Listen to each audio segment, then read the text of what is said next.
Hello friend, तो कैसे आप सभी। स्वागत करते हैं आप सभी का युवा जी क्विज में। तो फ्रेंड, बिहार पुलिस री एग्जाम्स को देखते हुए आज एक न्यू प्रैक्टिस सेट लेके आए हुए हैं बिहार पुलिस कांस्टेबल के लिए। और देखिए, आपका जो सिलेबस चेंज किया गया है, जो 2024 में न्यू सिलेबस आया है, उसी सिलेबस पर आधारित ये आपका प्रैक्टिस सेट है। आपको बताया गया है कि 9th और 10th का जो क्वेश्चन है, यानी कि इसी लेवल का क्वेश्चन आपके पेपर में पूछा जाएगा और इसी लेवल का हम प्रैक्टिस सेट आपको प्रोवाइड करने वाले हैं आज की इस वीडियो में। तो लास्ट तक आप सभी आज की इस प्रैक्टिस सेट को कंप्लीट सॉल्व कीजिएगा और आप सभी स्कोर बताइए कितने स्कोर कर पा रहे हैं। तो चलिए शुरू करते हैं आज की इस क्लासेस को। हम सिर्फ आज की इस वीडियो को लाइक करके आप सभी शेयर अपने दोस्तों में जरूर कर दीजिएगा। आज का फर्स्ट क्वेश्चन देखिए, पहला क्वेश्चन आपके स्क्रीन पे है कि अमेरिकी संविधान कब लागू हुआ था। अगर इन सेट में किसी भी क्वेश्चन का आंसर पता हो तो अपना आंसर आप सभी नीचे कमेंट बॉक्स में बताते चलिएगा।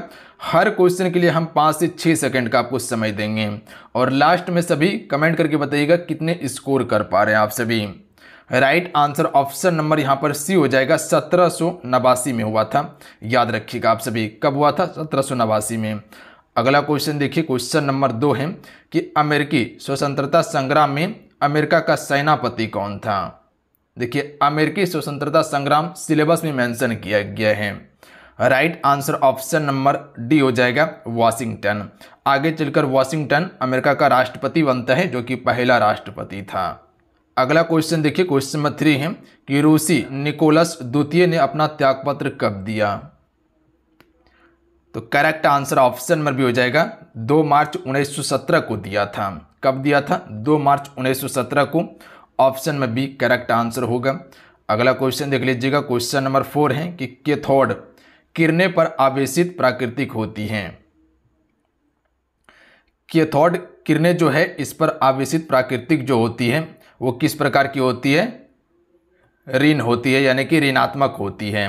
ऑप्शन में सी राइट आंसर होगा, ऋणात्मक होती है, ऋण होगा। अगला है रूसी बोल्शेविक पार्टी का नेता कौन था। चलिए, क्वेश्चन 5 का आप सी राइट आंसर बताएंगे। रूसी बोल्शेविक पार्टी का नेता कौन था? तो राइट आंसर ऑप्शन में हो जाएगा लेनिन। याद रखिएगा आप सभी, कौन था? लेनिन था। अगला क्वेश्चन देख लीजिएगा, क्वेश्चन नंबर 6 है इलेक्ट्रॉन का सापेक्ष आवेश क्या है। देखिए, इसी प्रकार का क्वेश्चन आपके पेपर में पूछा जाएगा। Right answer option number B हो जाएगा, -1 होता है इलेक्ट्रॉन का सापेक्ष आवेश। अगला क्वेश्चन है क्वेश्चन नंबर 7। चलिए, इस क्वेश्चन का आंसर कीजिएगा आप सभी। तुम प्रोटॉन का सापेक्ष आवेश क्या है। तो प्रोटॉन का जो होता है +1 होता है। क्या बताएं आपको? प्रोटॉन का +1 और जबकि इलेक्ट्रॉन का -1 होता है। आइए अगला क्वेश्चन देखिए, क्वेश्चन नंबर 8 है कि इनमें से कौन सी स्वतंत्रता भारतीय नागरिकों को नहीं है। इनमें से कौन सी स्वतंत्रता भारतीय नागरिकों को नहीं मिला है। तो right answer option number B हो जाएगा, सशस्त्र विद्रोह में भाग लेने की स्वतंत्रता। ये भारतीय नागरिकों को नहीं है। जबकि क्या क्या है? तो सरकार की आलोचना की स्वतंत्रता दिया गया है, सरकार बदलने के लिए आंदोलन शुरू करने की स्वतंत्रता है, संविधान में केंद्रीय मूल्यों का विरोध करने की स्वतंत्रता दिया गया है। अगला क्वेश्चन है, इटली में किसने क्रांति लाने की योजना बनाई। चलिए, क्वेश्चन नंबर 9 का राइट आंसर कीजिएगा। देखिए, जो भी समय अभी आपके पास बचा हुआ है, अगर इतने समय में जो हम आपको प्रैक्टिस सेट प्रोवाइड कर रहे हैं, जो न्यू सिलेबस आया है, उसी सिलेबस पर आधारित प्रैक्टिस सेट आपको देंगे। बस ये प्रैक्टिस सेट आप लगा के जाइएगा पेपर में। पेपर में प्रश्न आपको यहाँ से देखने के लिए मिलेगा। Right answer option number C हो जाएगा, जोसेफ माजनी के द्वारा बनाया गया था। याद रखिएगा आप सभी। अगला क्वेश्चन देखिए, क्वेश्चन नंबर 10 है कि 100 डेसिबल का ध्वनि अस्त्र किसके अनुरूप होगा। Right answer option number D हो जाएगा, मशीन की दुकान का शोरगुल जो होता है वो 100 डेसिबल माना जाता है। चलिए, अब आप सभी से एक क्वेश्चन हम पूछते हैं। आपसे बताइएगा कि मानव के लिए सामान्य ध्वनि जो होना चाहिए वो कितनी डीबी होना चाहिए। निम्नांकित में से कौन सा राज्य जहां आधुनिक कृषि विधि अपनाई गई है। इनमें से कौन सा राज्य है जहां पर आधुनिक कृषि को अपनाई गई है। राइट आंसर ऑप्शन नंबर हो जाएगा ए, पंजाब राज्य में। याद रखिएगा आप सभी, किस राज्य में? पंजाब राज्य में। सबसे पहले हरित क्रांति भी शुरू यहीं से किया गया था और प्रभाव भी यहीं देखने के लिए मिला था। अगला है, केनाल किरणें किसका विकिरण पुंज हैं। सॉरी किसका, किरण पुंज है। राइट आंसर ऑप्शन में हो जाएगा प्रोटॉन का। केनाल किरणें जो होता है ये प्रोटॉन का किरण पुंज होता है। अगला क्वेश्चन देखिए, क्वेश्चन है जर्मनी ने मित्र राष्ट्रों के सामने समर्पण कब किया। देखिए जर्मनी जो आपका दूसरा विश्व युद्ध जो हुआ था इसमें जो है कि इसने समर्पण कब किया था। Right answer option number A हो जाएगा, मई 1945 में समर्पण कर दिया था। तो याद रखिएगा आप सभी, ऑप्शन में ए राइट आंसर होगा। देखिए दूसरा विश्व युद्ध जो है ये आपका 1939 में शुरू होता है और 1945 तक आपका ये युद्ध चलता है। जब जर्मनी ने आत्मसमर्पण कर दिया उसके बाद ये युद्ध समाप्त हो गया था। अगला है हरित क्रांति की मुख्य विशेषता क्या है। राइट आंसर ऑप्शन में ये हो जाएगा, गेहूं तथा चावल में अप्रत्याशित वृद्धि। आपको पता होना चाहिए कि हरित क्रांति जब शुरू किया गया था डॉक्टर एम.एस. स्वामीनाथन के द्वारा, उसके बाद जो है कि सबसे ज़्यादा जो प्रभावित हुआ वो गेहूं और आपका जो चावल है इसका उपज में लगातार वृद्धि हो गया था। अगला क्वेश्चन देख लीजिएगा, परमाणु के नाभिक की खोज किसने की। राइट आंसर ऑप्शन नंबर भी हो जाएगा, रदरफोर्ड के द्वारा किया गया था। अगला क्वेश्चन है क्वेश्चन नंबर 16 है कि भारत का सबसे पूर्वी देशांतर कौन सा है। Right answer option number A हो जाएगा, 97 डिग्री 25 पूर्वी देशांतर जो है ये भारत का सबसे पूर्वी देशांतर है। और भारत का सबसे पूर्वी देशांतर क्या है आपका, किवुतु जो अरुणाचल प्रदेश में है। और सबसे पश्चिमी क्या है, सरकरी गुजरात में है। और आपका उत्तरी आप सभी को पता होगा इंदिरा कॉल, और सबसे दक्षिणी इंदिरा पॉइंट है। उत्पादन के मुख्य कारक कौन से नहीं हैं। Right answer option number C हो जाएगा, बाजार। देखिए बाजार जो होता है ये उत्पादक का मुख्य कारण नहीं होता है, जबकि उत्पादन का कारक क्या है, पूंजी है, भूमि है, भौतिकी पूंजी है और पूंजी, ये सभी जो है कि उत्पादन का एक कारण है, जबकि कारण नहीं है, बाजार नहीं है। अगला क्वेश्चन है क्वेश्चन नंबर 18, कोशिका की खोज कब की गई थी। देखिए कोशिका की खोज रॉबर्ट हुक के द्वारा किया गया और ये आपका 1665 ईस्वी में हुआ था। तो डेट को आप सभी जरूर याद रखिएगा, डेट से क्वेश्चन पूछा जाता है। देखिए जितने भी जुड़े हुए हैं आप सभी क्लासेस को लाइक जरूर कर दीजिएगा। देखिए ये कंटेंट जो आपको प्रोवाइड किया जा रहा है बिल्कुल आपकी न्यू सिलेबस 2024 पर आधारित करवाया जा रहा है, जो अपडेटेड सिलेबस है। और काफ़ी ज़्यादा मेहनत किया गया है इस कंटेंट को तैयार करने में। देखिए मेहनत इसलिए की है ताकि वो चीज़ें आपको दिया जाए जो एग्जाम्स के लिए इंपॉर्टेंट है, जो एग्जाम में पूछने वाला है। तो आप सभी को लगता है कि अगर हाँ मेरे लिए मेहनत किया गया तो एक लाइक आप सभी ज़रूर कर दीजिएगा और चैनल को सब्सक्राइब करने के बाद घंटी को प्रेस कर लीजिएगा। आप सभी, अन्नपूर्णा प्रणाली कब लागू की गई थी। राइट आंसर ऑप्शन में डी हो जाएगा, 2000 ईस्वी में। याद रखिएगा अन्नपूर्णा प्रणाली 2000 ईस्वी में लागू की गई थी।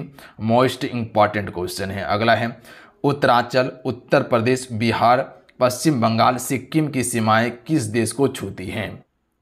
चलिए क्वेश्चन में 20 का राइट आंसर करेंगे आप सभी। तो उत्तरांचल जिसे हम सभी उत्तराखंड कहते हैं, तो इसका right answer option number C हो जाएगा, नेपाल देश की सीमा को छूती है। तो इस प्रकार से भी क्वेश्चन पूछा जाएगा। स्थिति और विस्तार टॉपिक दिया गया है तो वहां से क्वेश्चन आपका पूछा जा सकता है, जो कि मेंशन किए हैं हम। अगला क्वेश्चन है कि ग्रीष्मावकाश में यदि आप कवरत्ती जाना चाहते हैं तो किस केंद्र शासित प्रदेश में आप जाएंगे। तो ये आपको जाना पड़ेगा लक्षद्वीप में। ध्यान रखिएगा आप सभी, कवरत्ती जो है या कावरवती जो है ये लक्षद्वीप की राजधानी है। ऑप्शन में भी राइट आंसर होगा। अगला है जीव द्रव की सर्वप्रथम खोज किसने की। चलिए क्वेश्चन में 22 का राइट आंसर करेंगे आप सभी। तो ये आपका पुरोकज के द्वारा किया गया था, या इसे हम सभी पुरकेंजे के नाम से जानते हैं। अगला क्वेश्चन में 23 देखिए, सिमलीपाल जैवमंडल जो है ये किस राज्य में है। तो इसका करेक्ट आंसर ऑप्शन में सी हो जाएगा, सिमलीपाल आपका उड़ीसा राज्य में है। कहाँ पे है, उड़ीसा राज्य में है सिमलीपाल। आइए अगला क्वेश्चन है, लक्षित सार्वजनिक वितरण कब आरंभ किया गया। लक्षित सार्वजनिक वितरण जो आरंभ किया गया था ये आपका 1997 में आरंभ किया गया था। कब किया गया था, 1997 में आरंभ किया गया था। अगला है, रबड़ एवं मोहगनी का संबंध किस प्रकार की वनस्पति से है। रबड़ एवं मोहगनी का संबंध जो है ये आपका हिमालय उष्णकटिबंधीय से संबंधित है, रबड़ एवं मोहगनी। याद रखिएगा ऑप्शन में ए राइट आंसर होगा। देखिए अगर जिस क्वेश्चन का आंसर पता नहीं हो तो उसे आप सभी याद जरूर करते चलिएगा फ्रेंड, इतना सा हम आप सभी से रिक्वेस्ट करेंगे। कृषि, पशुपालन, वृक्षारोपण, मछली पालन तथा खनन इत्यादि क्रियाएं कहलाती हैं। तो ये सभी क्रिया किसमें देखने के लिए आपको मिल सकता है? प्राथमिक क्रियाएं में। यानी कि जो आप प्राथमिक क्षेत्र देखते हैं, देखिए कुल 3 क्षेत्र है आपका। प्राथमिक क्षेत्र हो गया, उसके बाद द्वितीय, तृतीय, हालांकि चतुर्थ क्षेत्र भी है। प्राथमिक क्षेत्र में जितने भी प्राकृतिक चीजें हैं वो आ जाता है। द्वितीय क्षेत्र में क्या होता है, जैसे कि गन्ना का उपजा हुआ प्राथमिक क्षेत्र में, उसके बाद जैसे उसको मिल में ले जाएंगे तो वो क्या है आपका द्वितीय क्षेत्र के अंतर्गत आएगा, मिल, ध्यान रखिएगा, जो कारखाना है। और तीसरा क्षेत्र में आपका क्या आ जाएगा, जो आपका सेवा क्षेत्र है, जैसे बैंकिंग हो गया, होटल हो गया, ये सभी क्या है, जैसे शिक्षा हो गया, ये सभी सेवा क्षेत्र के अंतर्गत आता है। मानव शरीर की सबसे बड़ी कोशिका है, राइट आंसर ऑप्शन में हो जाएगा तंत्रिका तंत्र की कोशिका। ऐसे अगर पूछा जाए कि सबसे बड़ी कोशिका किसकी होती है तो शुतुरमुर्ग की अंडे की, याद रखिएगा। हालांकि मानव शरीर में पूछा गया तो ऑप्शन में एक करेक्ट आंसर होगा। अगला है, भारत के कौन से जीव मंडल निश्चय विश्व के जीव मंडल निश्चयों के लिए जाने गए हैं? तो इसका राइट आंसर ऑप्शन में सी हो जाएगा नंदा देवी और मन्नार की खाड़ी, याद रखिएगा, सी करेक्ट आंसर होगा, नंदा देवी एवं मन्नार की खाड़ी। अगला है, पादप कोशिकाओं का रसोई घर किन्हें कहा जाता है? इनमें से किसे हम सभी पादप कोशिकाओं का रसोई घर कहते हैं? तो राइट आंसर सी हो जाएगा हरित लवक को, याद रखिएगा, हरित लवक को हम सभी रसोई घर से नाम से जानते हैं पादप कोशिकाओं का। अगला क्वेश्चन देखिए जो मोस्ट इंपॉर्टेंट है, पीडीएस का पूर्ण रूप क्या है? पीडीएस का पूर्ण रूप क्या है? राइट आंसर सी हो जाएगा सार्वजनिक वितरण प्रणाली, याद रखिएगा आप सभी, सार्वजनिक वितरण प्रणाली डायरेक्ट याद रखेंगे आप सभी, और यही डायरेक्ट पूछा जाएगा। निम्नांकित में से कौन सा वृक्ष की शाखाओं के समान अपवाद प्रतिरूप प्रणाली को दर्शाता है? तो राइट आंसर सी हो जाएगा दुमाकृति, option number C correct answer होगा। क्वेश्चन को समझिएगा कि निम्नांकित में से कौन सा वृक्ष की शाखाओं के समान अपवाद प्रतिरूप प्रणाली को दर्शाता है? तो दुमाकृति दर्शाता है। आइए अगला क्वेश्चन देखिए, क्वेश्चन नंबर 32 है कि जैद और जीवाणु प्रतिरोधक वनस्पति कौन सी है? जैद और जीवाणु प्रतिरोधक वनस्पति जो हो जाएगा ये आपका नीम हो जाएगा। बिल्कुल नॉर्मल कर सकते हैं, इसमें दिमाग लगा के आंसर कर सकते हैं कि जीवाणु का प्रतिरोधक कौन होता है। तो नीम अगर का छाल पीजिएगा तो पता है कि आप सभी को शरीर में आपका खून क्या होगा, मीठा नहीं होगा, और खून मीठा नहीं होगा तो रोग होने का कम चांस रहता है। इसीलिए देखिएगा तो बिहार झारखंड में चिरौता पिया जाता है। अगला क्वेश्चन देखिए, क्वेश्चन नंबर 33 है, हरित क्रांति से क्वेश्चन दिया गया है, क्या हरित क्रांति में भारत जो है कि यानी कि खाद्यान्न के मामले में आत्मनिर्भर बन गया था? बिल्कुल बन गया था। तो यहाँ पर हम हाँ कह सकते हैं, क्योंकि जब हरित क्रांति भारत में आया था तो सबसे ज़्यादा जो प्रभाव पड़ा तो वो आपका खाद्यान्न वाला क्षेत्र में, जैसे गेहूँ हो गया, चावल हो गया, इसके क्षेत्र में वृद्धि देखने के लिए मिला था, और इससे भारत आत्मनिर्भर बन गया था। तो ऑप्शन नंबर इसका डी राइट आंसर होगा। अगला है, पादप कोशिकाओं के सबसे बाहरी आवरण को क्या कहते हैं? जो पादप कोशिका आप से देखते हैं, पादप मतलब क्या बोले, प्लांट के बारे में बात किया जाए तो इसके ऊपर में आप से एक छाल देखते हैं, तो इसे हमसे कोशिका भित्ति कहते हैं, जो कि इसकी रक्षा करता है। ऊपर में कुछ भी कर दीजिएगा, डंडा मारिए, कुछ भी मारिए, कोई दिक्कत नहीं होगा। और उसके बाद कोशिका झिल्ली इसके अंदर में रहता है, जबकि आपका जंतु कोशिका में सिर्फ कोशिका झिल्ली ही पाया जाता है। तो याद रखिएगा डी करेक्ट आंसर होगा। कोशिका भित्ति जंतु कोशिका में नहीं होता। किस राज्य में वनों का क्षेत्रफल सबसे अधिक है? देखिए अगर वन का क्षेत्रफल की बात किया जाए तो एमपी में सबसे अधिक वन है, याद रखिएगा, और सबसे कम कहाँ पे है? हरियाणा में। हरियाणा में सबसे कम है, पर ऑप्शन में नहीं दिया गया है। तो राइट आंसर ऑप्शन के हिसाब से ये हो जाएगा नागालैंड। अगला है, एक ट्रेड यूनियन नेता ने जो 1990 में चुनाव में पोलैंड का निर्वाचन राष्ट्रपति बना था, वो कौन था जी? लेक वालेस था, ऑप्शन में भी राइट आंसर होगा। अगला क्वेश्चन है, निम्नांकित में से कौन सबसे अधिक श्रम आधारित क्षेत्र है? इनमें से कौन सा एक क्षेत्र है जिसमें सबसे अधिक कार्य किया जाता है, यानी मेहनत किया जाता है, यानी श्रम किया जाता है? तो ये आपका कृषि वाला क्षेत्र हो जाएगा। सबसे अधिक श्रम इसमें होता है, यानी कि मेहनत किया जाता है किसान के द्वारा। अगला है, एक दीर्घकालिक रोग कौन से हैं? एक दीर्घकालिक रोग जो है इनमें से कौन से हैं? राइट आंसर ऑप्शन में सी हो जाएगा मलेरिया। आइए अगला क्वेश्चन देख लीजिएगा, किस राज्य में भूमि सुधार के उपयोग से गरीबी कम करने में मदद मिली है? Right answer option number C हो जाएगा, पश्चिम बंगाल राज्य में। याद रखिएगा आप सभी, किस राज्य में? पश्चिम बंगाल राज्य में। आइए अगला क्वेश्चन है, FCI का पूर्ण रूप क्या है? मोस्ट इंपॉर्टेंट क्वेश्चन है, बताइएगा आप सभी। FCI का पूर्ण रूप क्या है? तो राइट आंसर सी हो जाएगा, खाद्य सुरक्षा विभाग। याद रखिएगा आप सभी, खाद्य सुरक्षा विभाग। हिंदी में डायरेक्ट इसी प्रकार से क्वेश्चन पूछा जाएगा। निम्नलिखित में से कौन सा देश लोकतांत्रिक देश है? इनमें से कौन सा देश जो है एक लोकतांत्रिक देश है? तो संयुक्त राज्य अमेरिका एक लोकतांत्रिक देश है। पाकिस्तान और जिम्बाब्वे ये लोकतांत्रिक देश नहीं है। अगला क्वेश्चन है, पेचिश रोग का कारण क्या है? यानी कि किसके कारण से पेचिश रोग होता है? देखिए, ना जीवाणु, कवक, विषाणु ये सभी से नहीं होता है पेचिश रोग, ये परजीवी के कारण होता है। याद रखिएगा आप सभी, किसके कारण? परजीवी के कारण होता है। Option number D right answer होगा। अगला क्वेश्चन देखिए, क्वेश्चन नंबर 43 है कि इनमें से कौन से मौलिक अधिकारों के उपयोग का उदाहरण नहीं है? यानी कि इनमें से कौन सा एक मौलिक अधिकार का उपयोग का उदाहरण नहीं है? राइट आंसर क्या हो जाएगा इसका? ऑप्शन नंबर सी, बच्चों द्वारा माँ बाप की संपत्ति विरासत को पाना, ये मौलिक अधिकार आपका नहीं है। यानी कि बच्चों के द्वारा जो माँ बाप का संपत्ति होता है, जो विरासत होता है, इसको पाना ये मौलिक अधिकार नहीं है आपका। है क्या क्या? बिहार के मजदूर का पंजाब के खेत में काम करना, ये आपका मौलिक अधिकार है। ईसाई मशीनों द्वारा मशीनरी स्कूल की श्रृंखला चलाना, ये भी है। सरकारी नौकरी में औरत और मर्द को समान वेतन मिलना, ये भी आपका एक मौलिक अधिकार के अंतर्गत आता है। अगला है, लोकसभा के लिए अनुसूचित जाति के लिए कितने सीटें आरक्षित हैं?